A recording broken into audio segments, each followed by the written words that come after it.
Avoidant Podcast. I'm your host, Jonathan Kidder. Not really a full podcast if this is the first video of mine that you're seeing. I kind of do these pretend podcasts. So today's actual pretend podcast is, so if there was a influencer who had his little tripod out, his little selfie stick. By the way, this thing is really shaky and wobbly all of a sudden. So sorry, take your Dramamine, kids. We're on our way, Daisy and I. Don't you love Daisy? She's my fave. We're on our way to the gymnasium, and we're gonna do a little fake podcast with you. Wouldn't it be cool if there was an influencer who did a series called The Healer's Window. Window. And there was a window into their vulnerable world, letting you see how ADHD is really affecting them, letting you watch them take their meds, letting you watch them not make their bed, and just, really the thing that has been most helpful for me with mental health stuff is seeing how people deal with it. Like seeing how people actually are making it work. I have a wonderful therapist and I'm so grateful for her, and she has ADHD and it's similar. Here we go. This thing wants a life of its own. The ADHD she has is similar to mine in that for how it operates. And what's so helpful is actually hearing her talk about how she is actually managing things in her world. I'm not going to get into it. I'm not going to get into it too much.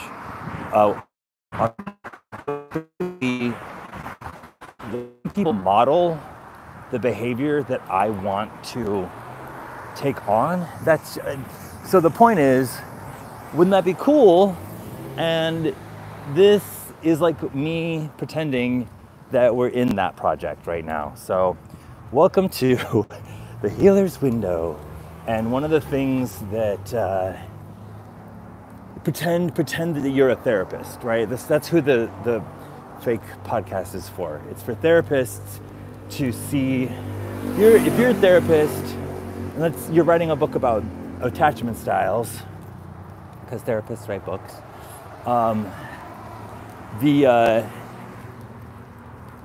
This one's about attachment styles. You're going to hear how I talk about my fearful avoidant attachment style, and we'll see if there's something contributive to you in that. So this is dedicated to, by the way, I might have to pull this thing out of the tripod. Dedicated to healers and therapists and anybody else who's trying to deal with their we have to cross here. What is a fearful avoidant attachment style? What is attachment style? Again, the context is that I am a mental health patient, not a provider. So if you're not a provider, take it with a grain of salt. There's a book called Attached that breaks it all down. And I'm not going to give a link or anything to it. I can barely get my phone to not wiggle on a tripod. So I'm not going to tell you I'm putting links in places that aren't going to be there. Click the link here.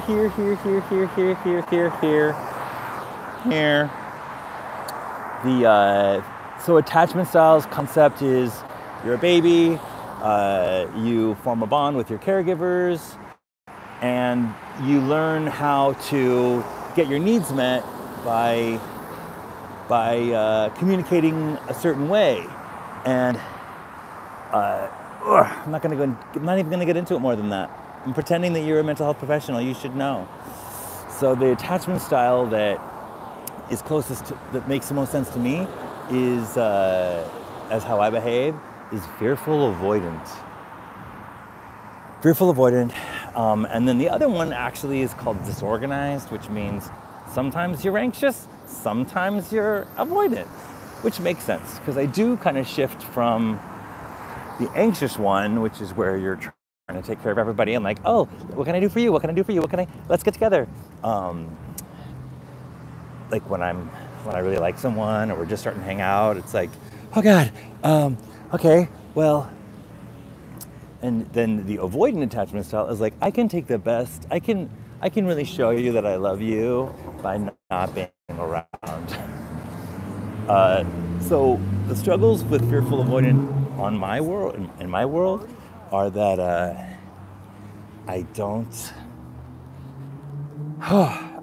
easily communicate my needs. That's one of the things. So, and I'm going to explain it as I understand it. And this is the juicy part, I think, if you're like a therapist. By the way, I'm a comedian, right? So I'm trying to make everything funny. So, I naturally use humor to function. Probably because I find it very, very vulnerable to be straightforward. So anyway, how am I supposed to function with this thing? It's like, why? I was doing so well. Here I am, making another, hello friends. Here I am, showing up again after 2 days of not showing up here. And I'm trying to show up like once a day. Not a hard thing. It's like, okay, you do. But that's the idea, that's the vibe. Permission to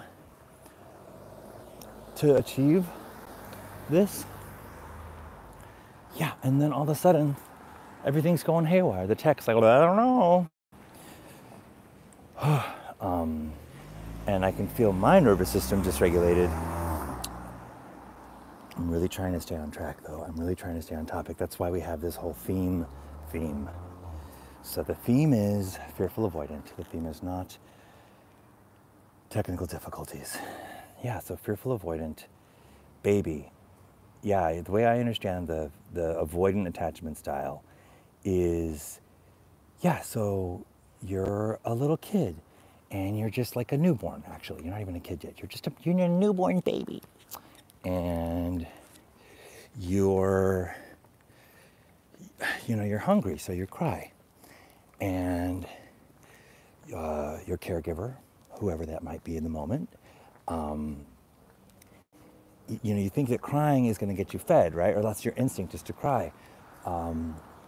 But instead of getting you fed, it makes your caregiver go, oh, they're crying. I can't deal with this right now. And they walk away. They don't show up. They walk away. And you're like, oh no. So you stop crying. And then they show up. And you're like, oh, so they'll give me what I need if I don't complain. Like, or like, if I'm crying, they won't show up. But what if I giggle? What if I'm like, hee hee hee, ha ha ha ha ha? Then they'll hear me giggling and they'll want to see what's going on. They'll come in and maybe they're eating a sandwich or, whatever. And they happen to have my bottle. So then all of a sudden they're like, oh, here's your bottle. What if your caregiver has ADHD? Like me. No fault to them. We're not demonizing our caregivers here. We're just saying that somehow I've recognized that the way that I operate today to get my needs met was forged many, many years ago, many moons ago. So why is that relevant today? The other theme that I'm chewing on this week is kind of my word for the week, if you will, is the wherewithal. Yeah, having the wherewithal to do things and to accomplish things. And that's kind of the reason I even went into therapy in the first place, is because I've been trying to, do the things that are important to me, and it's hard. And that's how I've come to really get into the whole ADHD jam, and also how I have really started to learn about attachment styles. Because one of the things that I do not really have in my repertoire or on my resume are healthy long-term relationships. I'm 44. You have never had what I would call a healthy long-term relationship. So I like that. And I'm learning, the other thing I'm learning about therapy and everything is you really want to get better. You want to go from insecure or avoidant, anxious attachment to secure attachment. Apparently secure attachment is like, that's the healthy one. That's the one where you can ask for help. You can let someone know that you have needs. You can be interdependent with someone, but you're not codependent with them. And that sounds like a great idea. And apparently, in order to become someone who is like that, whether they are single or not, or in a relationship, is in relationship.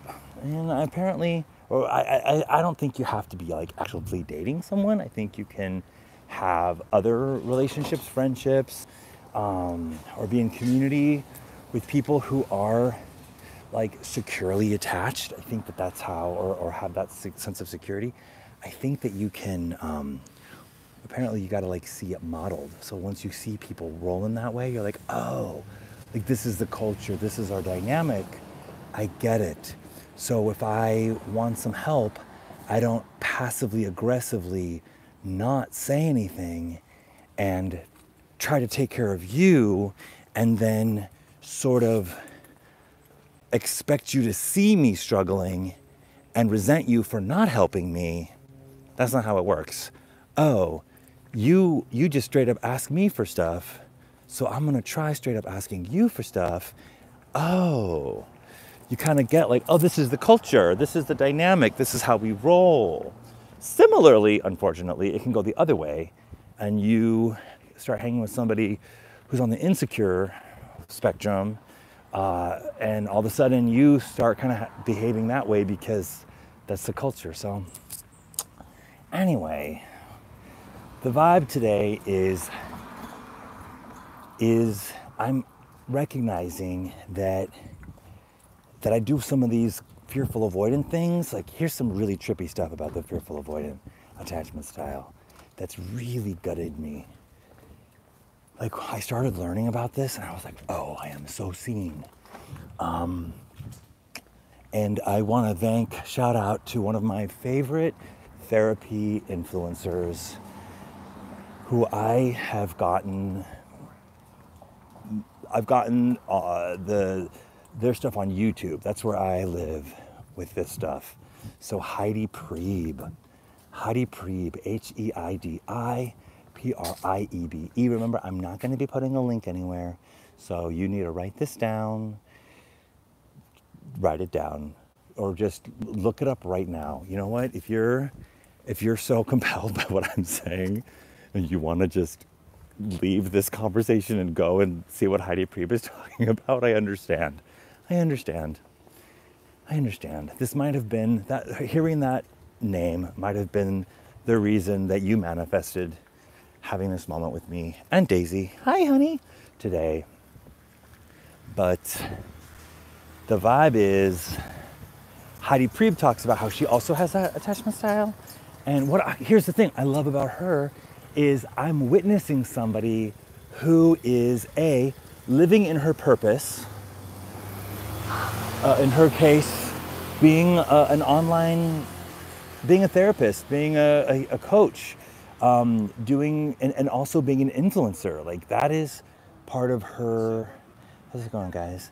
That's part of her like calling, and you can feel it when you watch her stuff. It's just like, oh, this woman is doing what she's supposed to be doing, and I know that I'm supposed to be a recipient of what she's doing. And thank you, universe, for whatever you did to help her heal, so that she could get over herself and show up for me today.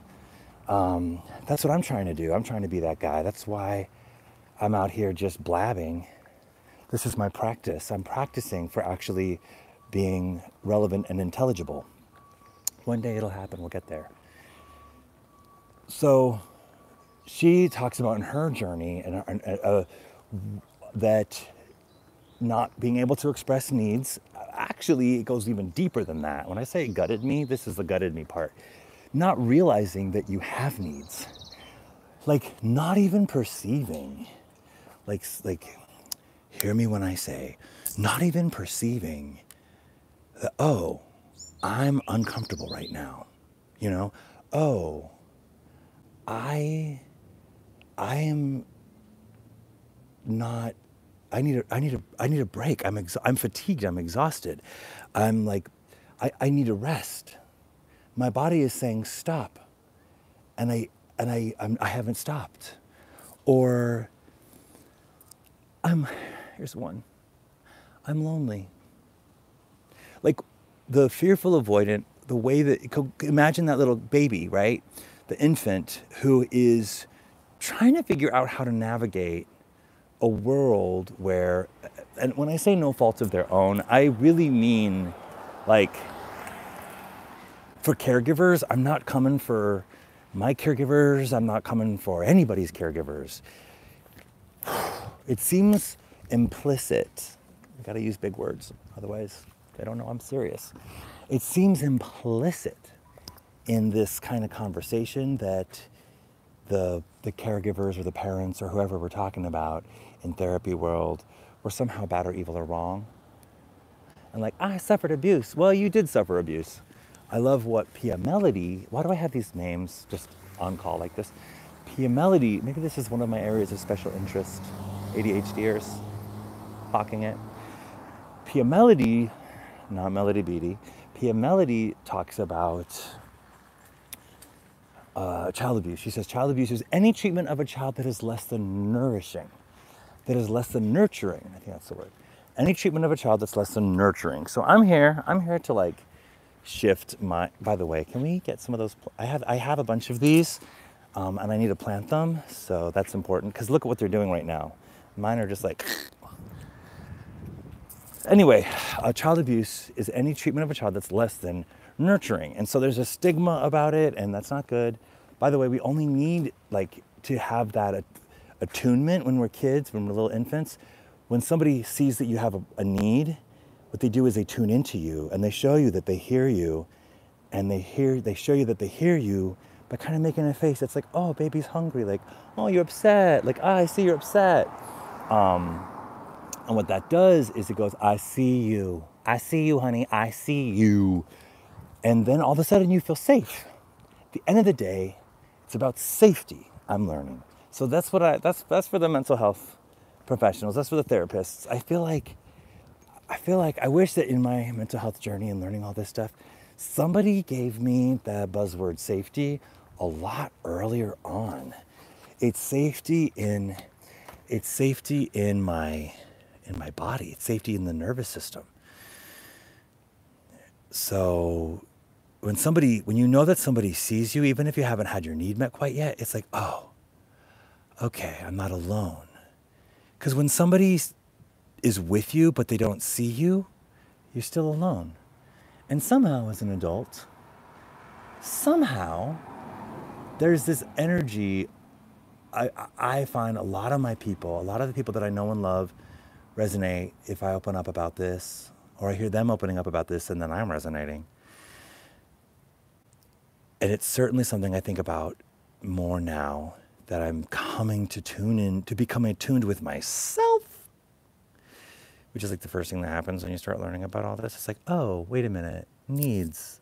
What do you mean, numb to your needs? Well, what needs could I possibly be numb to? Like, oh, loneliness, like, being with people but still feeling alone, or feeling a sense of shame, like, I can't say what's really going on. That's kind of my main thing right now, is getting the shame out of my game. But that's not our theme. In the moment's theme is fearful avoidant attachment style. So, yeah, the need is connection, and connection only happens when it's like, when you know that I think, for at least for me, I'll speak for myself. I only experience connection, and it's a powerful experience when I feel somebody is actually perceiving me. It's got this sort of magical money effect. It's almost like back to the toxic relationship, where you're like trying to let your person see that you need help, but you're not willing to ask them for help. And then all of a sudden they go, let me help you with that. It looks like you need help. It's like, you see me. Yeah. So the game I'm trying to play right now, which is taking some doing, and this is where I'm cultivating the wherewithal to not work alone, to not be so alone. And like, I know that I have a window to community right here in my little iPhone with my shaky selfie stick.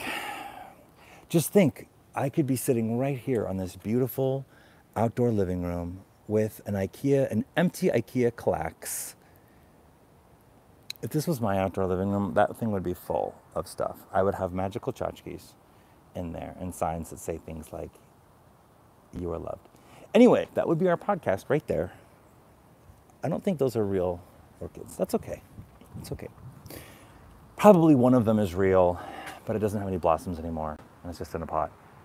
So this is my world. We're walking by, we're seeing these things, and I don't want to do it alone. Healing, they say, healing happens in community. Yeah, so you want to get secure, you want to become a more securely attached person or whatever. That happens in community. That happens ideally in a relationship. Like, if I could get a relationship with I'm not going to take this off of here and throw it away. Yes, I am. If I could get oh look, there's garbage cans right over here. If I could find, developing and cultivating that, wow. The challenge right now in this very particular moment is some of my life structures are a little bit shaky. Kind of like this. It's like that's kind of how my finances are. And what's tough about that is here's another thing about the fearful avoidant attachment style. Often, and this is another one that gutted me, often we're not communicating what our needs are. I need you to get this vibe right here. Like, this is Jonathan Kidder. He's got his black gym bag, which is very heavy because it's full of protein shakes, and we're walking through town with our earbuds and our daisy shirts. This is who we are today. Fearful avoidance, often that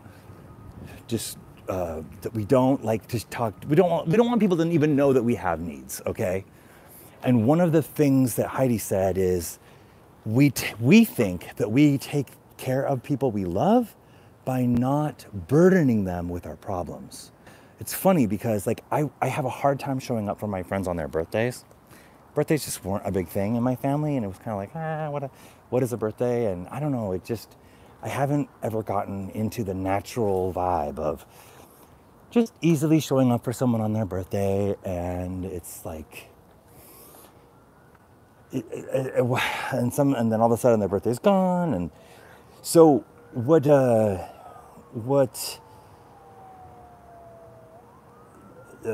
guy Jonathan, come back. We're doing great. We're on track. Stay with it.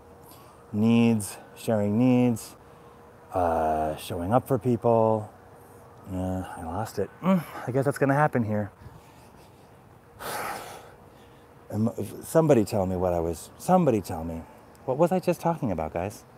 Hello, friends, by the way. Thanks for hanging out with me today. I want you to know this really does feel like company. It feels good. It feels like I'm not alone. We're walking to the gym together. Thanks for not interrupting me so I can just talk and talk. Oh, YouTube. So the vibe is, I'm just going to pretend like I didn't lose my train of thought and kind of swoop through it. Heidi Priebe talks about we don't tell people what our needs are. We think we can take the best care of people by not burdening them. So here it comes. This is what it was. Instead of giving you a birthday present, like the best gift I have for you, I didn't get you a fake orchid from TJ Maxx to put on your outdoor podcast living room in front of your apartment. That's not what I did. What I did for your birthday is I gave you, but you didn't know I was doing it. I gave you the gift of not telling you that I don't know how I'm going to pay my rent, or that my blood sugar is 300 and I am afraid that in a matter of minutes it'll plummet to 50, and then I'm going to have a piece of your birthday cake when it gets low, probably an hour after everybody's saying happy birthday for you and they passed it around, and then it's going to skyrocket back up. And I'm not going to tell you that I'm just kind of on this physiological roller coaster because I have type 1 diabetes. I'm not going to tell you that. I'm not going to burden you with that. Because it's your birthday and I want to give you a present, and that's the gift. Not saying that we should always be burdening everybody with all of our stuff, but when you have somebody who loves you and you love them and they're part of your life and you show up for them and you know all of the nitty-gritty dark tea in their world, but they don't know yours, do they really know you? And that's the thing that's been so confronting in learning about avoidant attachment. So it's really, here's another one for your attachment style book or podcast, or maybe just a meme. This could turn into a GIF or one of those like Instagram carousels that you're putting together. I will say I like the neutral color palette. I'm a big fan of the neutral color palette. Here's a neutral color palette. Let's go. It's like a, what is it? It's not sage. It's like, what are you? It's like a dusty periwinkle. I think my tree's over here. Let's go check on the tree. It's this tree branch that I will be climbing soon. There it is. Oh God, it's so juicy. Come to me. What about this door? Blue door. So good. I see beauty everywhere. The vibe is avoidant attachment style. I get my needs met through avoidance. Like I attach through. Oh, isn't this lovely? This is so sexy. How did we end up here? I attach through avoidance. How about that? And the way that I survive, like the way that I do friendship is when I'm uncomfortable, I avoid. That's really tough, man. It's really, really tough. Now, I'm not claiming to always do that these days, and even in the old days.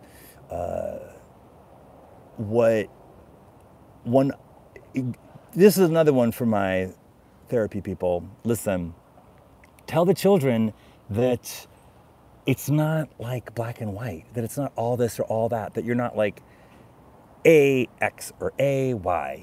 It's that we are a mix, and we are a mixture, and that we move in and out through these attachment styles. That would be helpful, because you know what? Oh, this is also nice. This is good for like is it a graduation picture?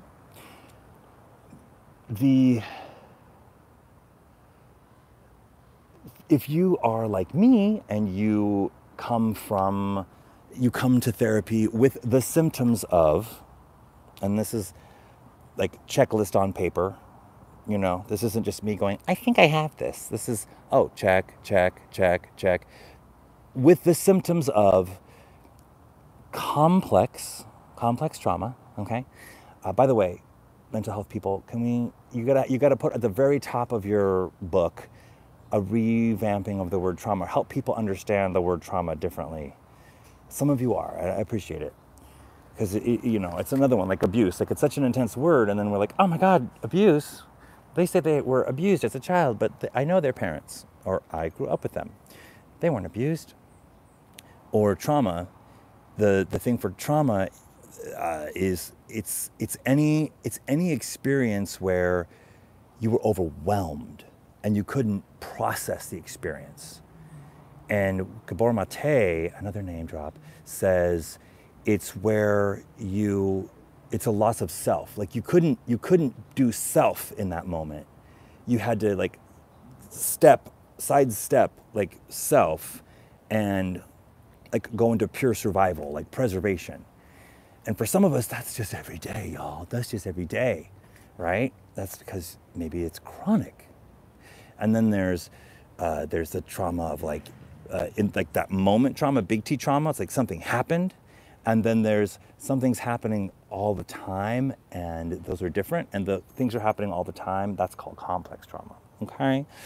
My point is, there's a little too much weight on those words culturally. And if those are the words we're using, I mean, we could use different words. I'm all for new words.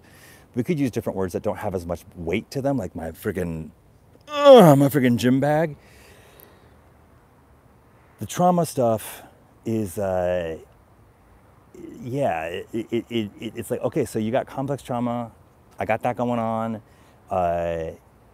You're always in the, I have to avoid because I can't escape.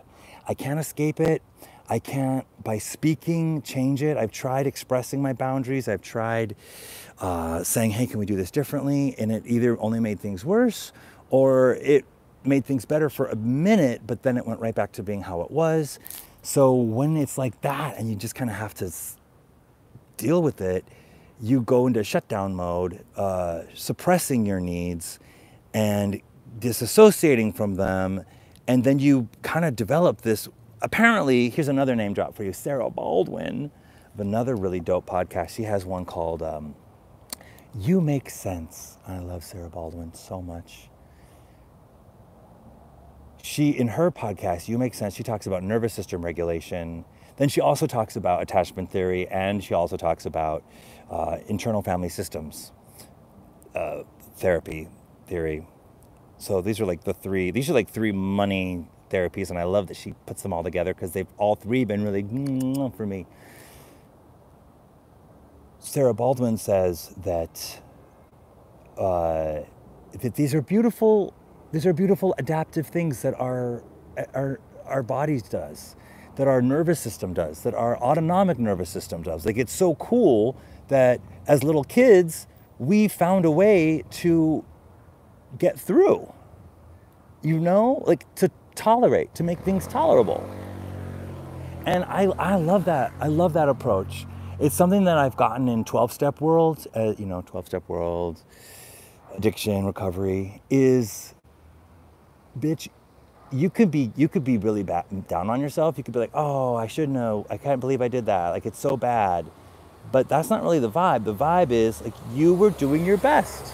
One of the 12-step phrases about like kind of how you got in, like is one of the best 12-step phrases. One of the 12-step phrases I love is, my best thinking got me here. It was my best thinking to just smoke the rest of that blunt that I started last night when I was watching Game of Thrones. I'm talking about, 6 years ago. That I started last night. And it's, finish it, this morning. It's 8 a.m. Yeah, I'm going to go ahead and, of course, because all these obsessive thoughts are coming up and these nasty feelings. and I'm really pissed at so-and-so, and I'm ruminating. So if I take that hit, it kind of like, oh, then it starts back up again, and then you're screwed. But anyway, that was my best thinking, that was my best thinking, and my body was resourcing, and I get it. Like, it's so much compassion for the kooky ways that we get through. And by the way, life is a lot. Okay, so especially if you're gay, come on, people. Being queer, it's, you wanna feel like, oh well, Will and Grace came out, and then Queer as Folk came out, and then a bunch of other TV shows and movies and stars came, and like celebrities came out. So now it's okay to be gay, and now it's actually kind of cool. So what's your problem? You kind of always know that it's like you just go one street over wearing a rainbow shirt or even a Daisy Duck shirt with your cute gold earrings, and somebody's gonna call you a derogatory term, and that's gonna hurt, and it will jeopardize your experience of felt safety. Anyway, avoidance. So cutting off from your sexual needs, right? Of like, oh, I'm gay, I'm a middle schooler, and I'm gay, and I'm having a sexual awakening. I would like to ask that boy to the dance. I'm cutting that off. I'm suppressing it. It's like it doesn't even. Yeah, that's avoidance. That's an avoidant attachment style, kind of. I don't know. Maybe this is why you tell me, therapists. Okay. What else? Do you like this? Is this good? Is this good? Is this tracking? Is this fun? Are we having fun? This is practice, you guys. I'm just practicing. I'm practicing talking. I'm practicing walking and talking. I'm practicing being cringe. I'm practicing showing up. And I'm practicing really being less avoidant. Kind of the vibe is my relationship with myself. Look at this spider. It's dead and it's just hanging there, man. But it's beautiful. I see beauty everywhere. Some people are terrified of spiders. Even dead ones, probably. Oh, look, you could hang something on that. The T is, I look good in this light. The T is, I'm trying to be less avoidant of my needs as an entrepreneur. I'm trying to be less avoidant of my financial needs. If you do happen to go to Sarah Baldwin's podcast, You Make Sense. Go to the YouTube. And she's one of those that has a lot of workshops and things. Then that'd be so cool. I want to sign up for her thing, but I just don't have the cash, kids. Yeah, so my vibe is you got to get the cash flow a go-go. Cash flow a go-go going, and I'm very disassociative around money. I'm very avoidant around money. I've started doing this thing every day where I just go into my bank account app, my Chase app, and I just put $1 from my main account into my rent account. So in the Chase app, you can label your accounts. So I labeled my savings account rent, which is important because I will forget how much my rent is, and like to subtract it from the bigger number of what's in one account and make sure that I have that much in that account. My rent is $2,000. I don't know if that's extraordinary or outrageous anymore. I don't know. Is it a lot? Is it a little? I'm so confused. But I don't know if I should be struggling. I don't think I should. I think I should be paying this easily, no sweat. Anyway, the vibe is, get a job. The vibe is, I don't want to do it alone. I don't want to do it alone, guys. I don't want to heal from this alone. I don't want to digest a bunch more podcasts by myself. I want to share my journey, and not because I don't know, it just feels like that's the vibe. Because one of the things I'm so afraid of is being seen, is being perceived, and if my purpose is part of my purpose is to be a public speaky person, then whether that's just for entertainment purposes or /and for teaching purposes or /and for like healing purposes, like the therapeutic-y kind of vibes. Probably more on the mystical side, but still. Then yeah, being connected and not feeling the sense of fear from showing up and feeling good about it. Yeah, so Leo season is going to end, which is very sad, because I'm really feeling it. I'm in love with Leo season right now. It's in this Leo season that I'm getting my ass onto this thing more. Yeah, and that's because of the framework I've chosen about it, which is like sunshine, like be out in the sun. Another thing Sarah Baldwin talks about is being a fierce protector of your like inner child. So that fierce lion energy that when I start talking real bad to myself, especially after watching one of these, because I'm nuts.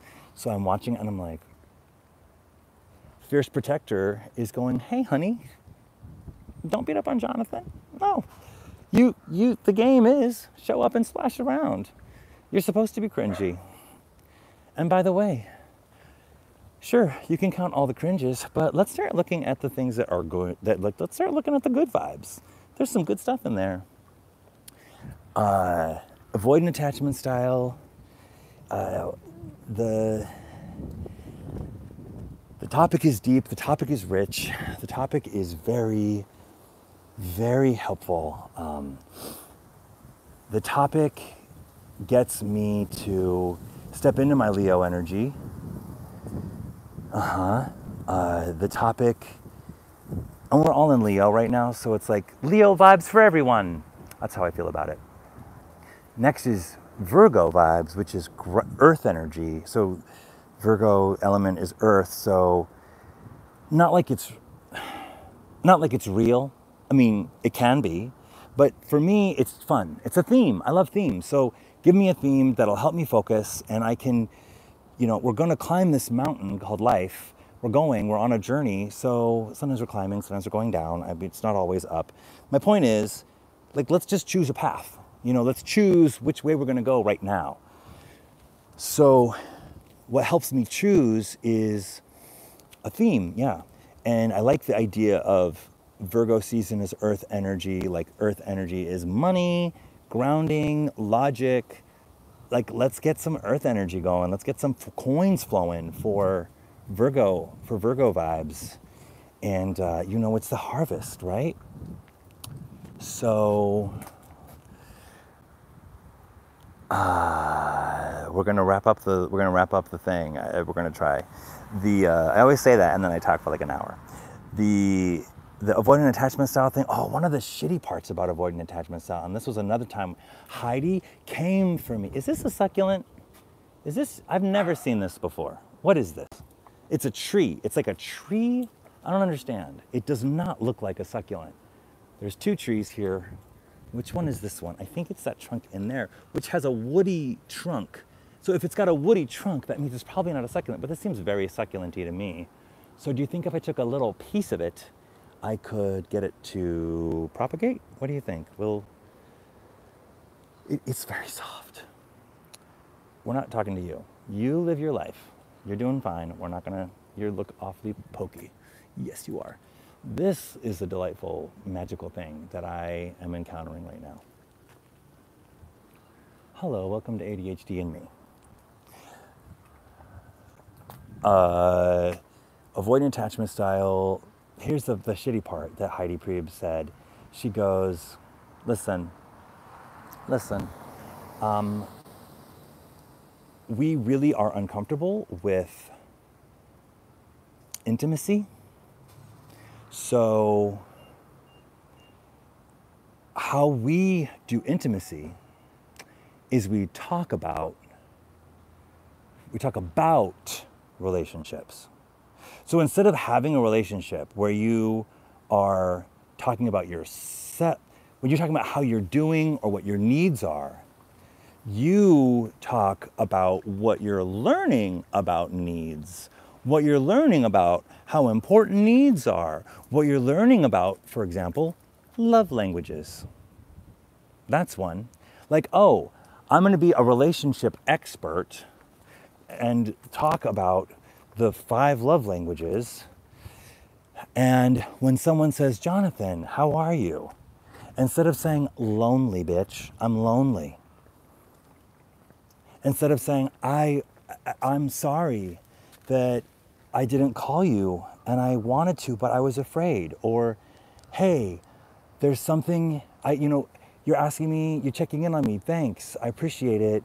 How am I? I'm lonely, and actually I'm a little frustrated at you. I've been frustrated at you ever since 3 months ago when we were in the car and I said, hey, can we stop? I need to use the bathroom. And you said, sure, how about this next exit? And then we passed the exit and I said, hey, I still need to use the restroom. And you said, actually, we're almost there. Can you hold it? Now, I would have been in like hold it mode if I had known that you were going to you were going to try to override my body. I would have gone into lockdown internally. But no, you said we'll go to and so I have been kind of like getting my organs organized for the release at the gas station. Or honestly, the bush would have been fine. The tree, the rock, let's be honest. There's no shame. And just when you gotta go, you gotta go.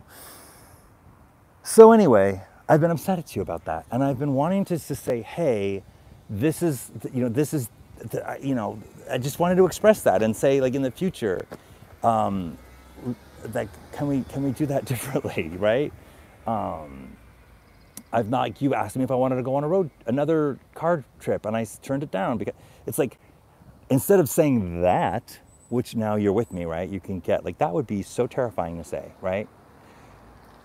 Especially to the kind of person that's just gonna is kind of a drive it on forward kind of person, because we have those people in our lives. Honestly, the reason I have those people in my life is because they are going to advocate for their needs to be met, and I will get my needs met by proxy. I'll get my needs met, like I'll get the bottle that they happen to have in their bag. And you end up kind of being infantilized. You kind of infantilize yourself, I think, as an avoidant, because if I'm not easily advocating for my own needs, and I know that in that example I was advocating for my needs, but let's just say that, like, in that moment, the move would have been to say, you pass the exit, say, hey, no. Or like, let's just go to the thing. Like, no, actually, no. That move right there, that's like the mature adult thing to do, is get your needs met. That part that's like, I don't even know. Sometimes, right? Sometimes you're with the person in the car and you can't even open your mouth, right? You're just like, your body is like, I have to go so bad. And you're just like,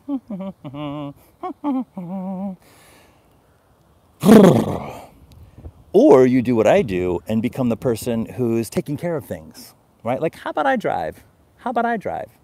Then you can say, hey, are you hungry? There's a really good rest stop here and they have a great vending machine. I want to get you something. And that's how I'm going to get my ass to the bathroom, right? Because I don't want to hear you say, no, let's not stop. Anyway, my point is, these are avoidant attachment style things, and it's daunting, quite frankly. It's freaking daunting. So I'm trying to get the wherewithal to be like Heidi Priebe. and live in my purpose. And the big one right now is taking care of myself financially. I think I'm gonna sit on this. Is that okay? Speaking of spiders, actually those doors are really cool. I'm gonna sit on this. We have to remember it's made out of particle board, Jonathan, so don't just go trying to take that home. You don't need it. It's made out of particle board. But you could hang stuff on those little doors.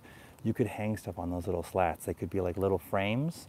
They could be like little things on the wall, and then you could like have little hooks in them. I am the great repurpose. So, attachment styles. Yeah. The fun part about ADHD and also ASD, right? Autistic spectrum, is this thing they call unmasking. And I think gays do it too, queer folks. We have our own unmasking where the day comes when you go, you know what? I understand that I have a performative persona that I'm wearing. And I understand that that's not really me. And I understand that it's not healthy. And I understand that I am longing to be, we're gonna just get the garbage cans out of the frame, guys. There we go. I understand that if we just lean it kind of this way and kind of keep it this way, then it won't shake so much. So yes, it's a little, just pretend we're on a hill. I understand that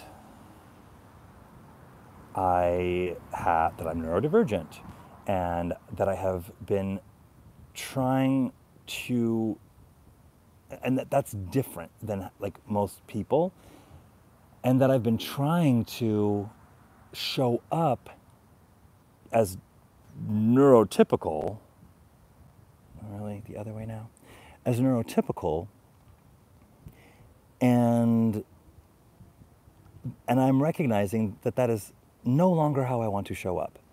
The pros are not outweighing the cons. I'm starting to understand the cons. I've been doing this for a while. Now that I'm getting perspective, now that I'm talking to a therapist who's speaking with me about these things, and they're recommending books, and I'm discovering podcasts, I'm seeing the benefits of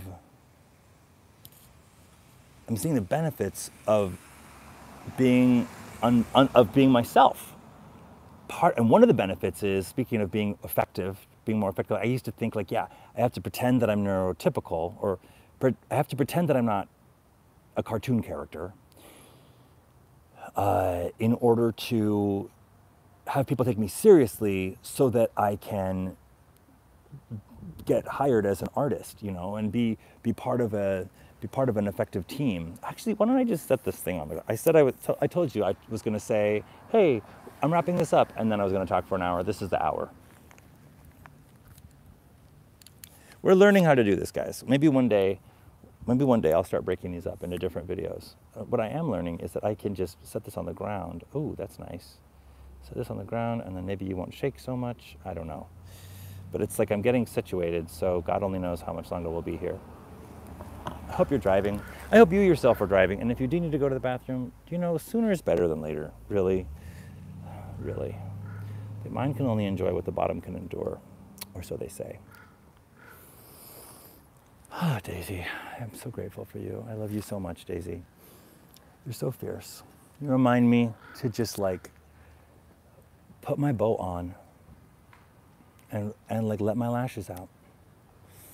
Okay, so yeah, unmasking is when you sort of let your ADHD out, when you let your cartoon character out, when you aren't trying to rein it in quite so much.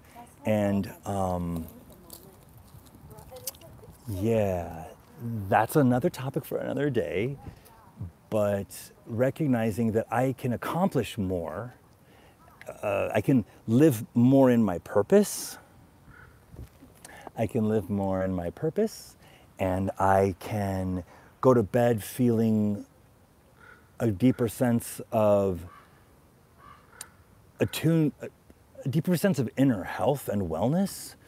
I can experience more connection by letting my mask off, enjoying my eccentricities and colors. Some of them aren't necessarily eccentric. I just think they're eccentric because, you know, as an ADHDer, you end up really beating yourself up a lot. As a neurodivergent, as a rainbow brain. Isn't that a great term? I think that's a term. Can we make that a term? Now, that's my delta work rhythm. You want to see me take a break? I think you want to see me take a break. Very delta. I highly recommend it.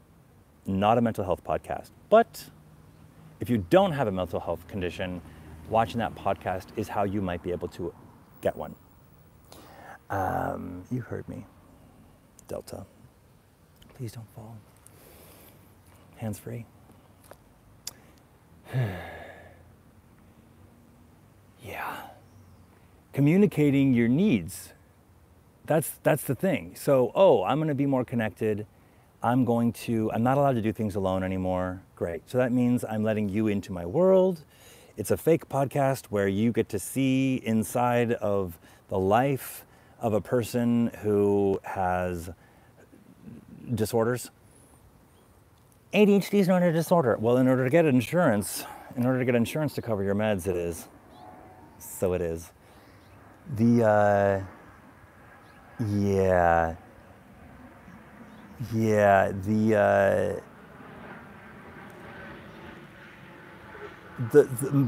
better. Life is better. Life is better. I've decided, for me, life is better being, having that mask off more. Not always. By the way, there's one tidbit, this is important too, around the whole masking thing, which is therapists, remember, these masks are effective, and sometimes it really helps to have them on. So learning when to take it off and when to keep it on is a thing.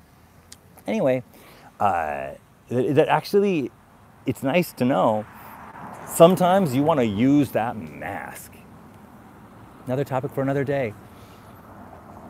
So avoidant attachment has one trying to hide their needs. What I'm finding is communicating about ADHD and saying, hey, I have ADHD. If you call me, I probably won't ever respond. If you text me, that's how you're going to get a response. Unless I feel guilty. I'm not going to say that to you, but if I do feel guilty, somehow it might not happen ever. My point is, it's very like I get more done because I can get the support that I need. It's actually great getting the support that I need. It's amazing, oddly enough. And here's the fun part. In Sarah Baldwin's You Make Sense podcast, she talks about how you want to start with nervous system regulation, learning how to regulate your nervous system, your autonomic nervous system, which is felt safety. Then you want to move into the internal family systems world of like my inner child, my inner critic, and that's where I'm hearing that critical voice when I watch one of these back. Who am I kidding? Listen to one of these back. I'm just walking and listening. I don't even have time for myself. And I'm listening and go, ooh, cringe. Ooh, what was that about? Ooh. Or I do look at it for a minute and go, why are the hoods over my eyes completely, can we get better lighting? I'm never going on YouTube. I'm never going online again. I'm never showing my face again, right? And stepping in and parenting myself, right? That's internal family systems, right? Being my internal leadership with your internal network. And then after that, Sarah Baldwin says, then you want to go ahead and start learning about attachment styles and going, relationship, having a relationship and or friendship, like really, really the value of friendship, community, how to be in community, how to, this is nice because it kind of gives you the lean. I had to move it up because the ground is sort of sloping. I think that these little interjections are fun and delightful, but then when I'm watching these back, it's like, actually, they're kind of annoying. And the content, these topics are actually kind of juicy, right? Like, sometimes I'm listening to this, I'm like, wow, that is a good point, and that is helpful to hear. Again. So yeah, avoidant attachment style, my goal, my MO, my whole vibe is like cultivating the wherewithal to accomplish things. This week, that looks like, and probably for the next year, what that looks like is earning a decent income and being present to my finances, staying present to my finances, and actually cultivating the inner comfort. And beyond comfort, I'd like to cultivate some joy around managing money and like having it, because I'm allergic to money is what it looks like right now. Those of you who are into the law of attraction, I know you'd be like, cancel, don't say that, don't speak it into existence. I find that giving voice to an experience can actually really help me transform it. So that's my journey as a manifester. It's like being very, very allergic to having and earning and even like intending to earn. So yeah, cultivating the wherewithal to earn and have a healthy, to just have money, to have it and to earn it, and that's what I'm up to.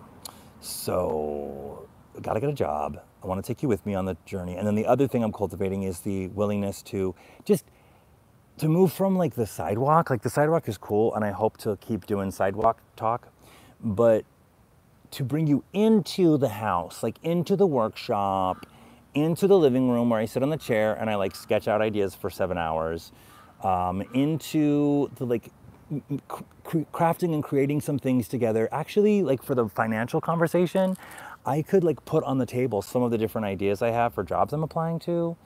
I could like let you see some of the disgusting some of my just like very, very like cringy web presence, like my LinkedIn, what is it? And my Facebook page. We could do that together. I think the game is not doing things alone. So that's the other half of this topic, avoidant attachment style, moving from being an avoidant to being connected, to being in community, to leaning into the discomfort of intimacy. Is this really the last thing? I don't know how to like somehow make this be the last thing I say. I don't know. I have to like physicalize it somehow. I don't know how to physicalize this, guys. If you physicalize it, it makes it happen. Welcome to ADHD. I'm just gonna like hold up my hand until I put my finger down, and then I'm gonna say goodbye. The last thing is, with avoidant attachment style, oh God, I lost it. Come on, kidder, please, don't do this to me. Okay, avoidant attachment style, community, doing it together. We're doing great, guys. Somebody send it to me telepathically, please. We're not gonna talk about the telepathy tapes, not yet, no, don't do it. Attachment style, send it to me. The vibe is we're online, we're doing our stuff together. Earning money together, setting prices together. Is that what I was gonna say? Like you could hang out with me while we look at prices together. Nope, that's not what it was. By the way, you can see this trail of things that came to mind to talk about that I was like, nope, can't talk about that today. Stay on topic. Okay, before I do the last finger, okay, pinky finger, and then we'll do the last finger. Are those like, do those look like Smurf berries? You know what I mean? Like, I haven't seen the new Smurfs movie, but those, is that what they're called? Smurf berries? They really look like, I think they're edible, and I think they're delicious. I don't remember, are they goji berries?